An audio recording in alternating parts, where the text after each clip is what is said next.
नाज़रीन हिते breaking news Umarkot में शामिल कंदासीं। उमरकोट जे इलाइक़े छोर भरिसां शादीशुदा औरत मुबैना तौर अगवा वारसन जो एहतजाज। ॻोठ शहीद फ़कीर अमीन मंगरियो में 62 जवाबदार मोनकी ज़ाल भुगड़ो कोहली के अगवा करे विया आहिनि।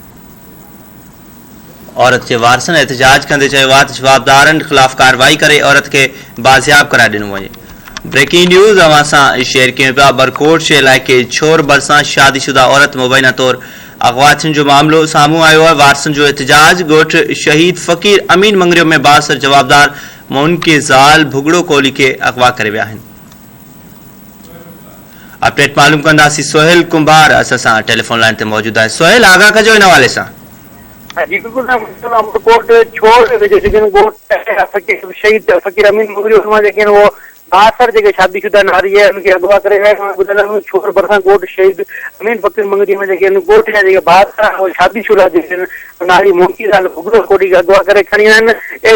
अगवा खणण खां पोइ नारी वारस हुआ माइट उते जदाद में गॾिजी आहे हुननि ई गोट जो 62 है असांजी नियाणी के अगवा करे खणी विया। उन चयो त नारी जेके वाक़ई शादीशुदा उनजा जेके 4 ॿार आहिनि जेके वो जवाबदार है वो 62 नारी के अगवा करे वरी जेके ॿी शादी करणु चाहे थो।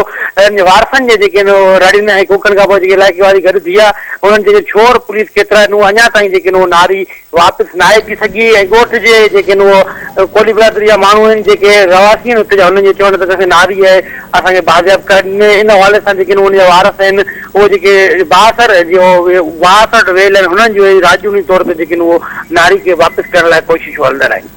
ठीकु आहे, वॾी महिरबानी सोहेल कुंभार तफ़सील ॾिना।